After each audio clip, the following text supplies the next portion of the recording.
Good morning dear friends. हर बार की तरह इस बार अपने लाइफ की शुरुआत करते हैं अपने सिग्नेचर अंदाज के साथ। कर दिखा कुछ ऐसा कि दुनिया बनना चाहे तुम जैसा। माय डियर फ्रेंड्स, अक्सर कहा जाता है words are forgotten, actions are forgotten, but experiences हमेशा रिमेन। यानी आपके एक्सपीरियंस जो भी लाइफ में आप हो, फेलियर या सक्सेस, उसके एक्सपीरियंस आप हमेशा अपने साथ लेकर चलते हैं। जब भी लाइफ में आपको कोई चॉइस करने की सोचें तो हमेशा उससे होने वाले दोनों परिणाम के बारे में हमेशा सोचें और ध्यान में रखें। हमारी लाइफ में बहुत सारे लोग होते हैं जो हमें time to time constructive feedbacks देते हैं। वो हमें बताते हैं, हमारे पेरेंट्स, टीचर्स, अपलाइन हो सकते हैं, वो फीडबैक देते हैं हमें। आपके लीडर्स भी हो सकते हैं, आपके टीम के लीडर्स भी हो सकते हैं, कोई भी हो सकता है। फीडबैक हमेशा हमें इंप्रूव कराते हैं पर्सनल और प्रोफेशनल लाइफ में। हमेशा इस बात को याद रखें कि वो एक एटमॉस्फेयर बनाते हैं सपोर्ट और ग्रोथ का। हमेशा फीडबैक आपकी पॉजिटिव आउटकम की तरफ आपको लेकर जाता है। ये एडवाइस या सजेशन आपके फ्यूचर में काम आ सकती हैं, आपके इंप्रूवमेंट के लिए, आपके काम के लिए, कुछ भी चीज के लिए। माय डियर फ्रेंड्स, आपकी आउटकम या प्रोसेस या आपकी वीकनेसेस को आइडेंटिफाई कराते हैं और आपके इंप्रूव कराने के लिए आप पर काम करते हैं। इन पर अगर आप काम करेंगे, इन पर आप नए नजरिए से सोचेंगे, तो हो सकता है कि आपकी सोच और आपकी सक्सेस 100% हो सके। आज की जो कहानी है, two trees and a lion, my dear friends, ये कहानी आप आज इससे रिलेट करेंगे और इस कहानी में अगर बताई गई बातों को अपनी लाइफ में इंप्लीमेंट करेंगे, हो सकता है आप लाखों लोगों की मदद कर सकें।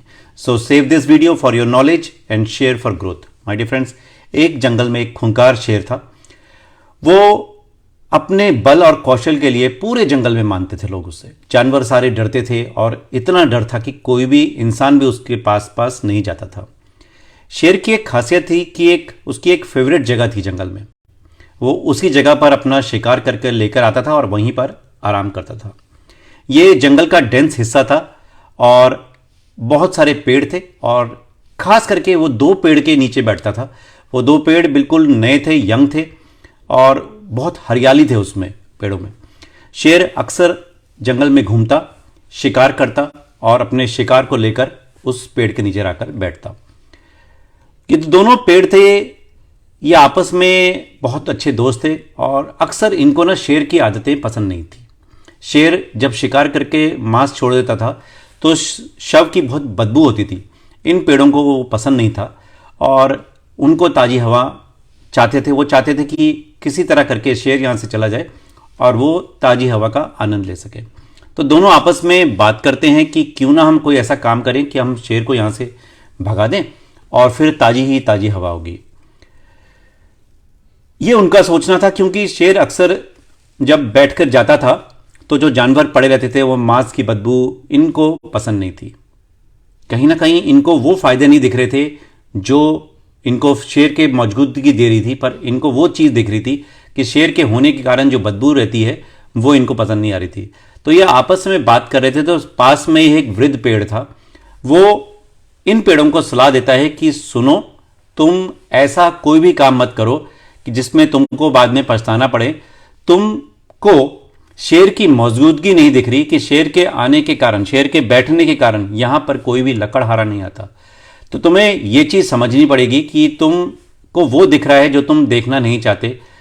तुम दोनों अगर इस बात को समझो कि पेड़ को यहां, तुम शेर को यहां रहने दोगे तो लकड़हारा नहीं आ पाएगा और तुम बच जाओगे। पर इन दोनों बातों को उस वृद्ध की बातें पसंद नहीं आती और वो उसकी बातों को नज़रअंदाज कर देते हैं। जब शेर उस पेड़ के नीचे आराम करने आता है अपने शिकार को लेकर, तो ये दोनों पेड़ जोर जोर से हिलना शुरू करते हैं और आवाज़ें निकालते हैं। शेर की नींद खराब हो जाती है और शेर को ये पसंद नहीं था कि उससे आराम में कोई बाधा डाले, तो शेर उस दिन वहाँ से चला जाता है। ऐसा 3-4 दिन 5 दिन लगातार होता रहा तो शेर ने तंग आकर वहां से अपनी जगह बदल ली। दोस्तों, दोनों पेड़ जो यंग थे वो सोच रहे थे कि ये वो कामयाब हो गए और बहुत खुश होते हैं और अपने बातों को बढ़ चढ़कर बता रहे होते हैं, पर वृद्ध को यह बात मालूम थी कि अब आगे क्या होने वाला है और उनका अंत निकट है। उन्होंने समझ लिया कि अब आगे क्या होने वाला है और वो चुपचाप अपनी बात रखते हैं। वही हुआ जो वो वृद्ध पेड़ सोच रहा था कि पास के गांव में जब लकड़हारों को जो पता चला कि शेर अब वहां नहीं जाता, तो लकड़हारों का समूह आया और उन्होंने बहुत सारे पेड़ काटे और सबसे पहले जो पेड़ काटा वो थे वो दोनों पेड़, क्योंकि वो यंग थे और बाकी जो बूढ़े पेड़ थे उनको उन्होंने छोड़ दिया, कुछ नहीं किया। My dear friends, never in your life overestimate your smartness and underestimate people's advice. अक्सर होता है जब हमें कोई एडवाइस करता है, कोई हमारा अपलाइन या हमारा टीम लीडर या हमारा कोई भी, तो हम सोचते हैं कि वो हमें ऐसा क्यों कह रहा है, शायद हमें नीचा दिखाने के लिए कह रहा है, पर कहीं ना कहीं वो हमारी कमियों को दिखाने की कोशिश करता है कि ताकि हम उन पर काम करें, उन हैबिट्स को डेवलप करें और उन हैबिट्स को इंप्रूव करें अपनी पर्सनल ग्रोथ और सेल्फ केयर की जर्नी में। माय डियर फ्रेंड्स, जब भी कोई सक्सेसफुल व्यक्ति आपको एडवाइस दे तो उस एक्सपर्ट फीडबैक पर ध्यान दे और वो डिसीजंस और एक डिसीजन लें कि मुझे इस पर काम करना है। ये एडवाइस आपके काम आ सकती है, ये एडवाइस आपके लिए काम कर सकती है। So keep your eyes and ears open to receive them, क्योंकि मिलती रहेंगी एडवाइस तो आप उस पर काम करते रहेंगे और अपने को इंप्रूव और बेहतर करते चलेंगे। Be thankful, be grateful. Thank you my dear friends, wish you wealth.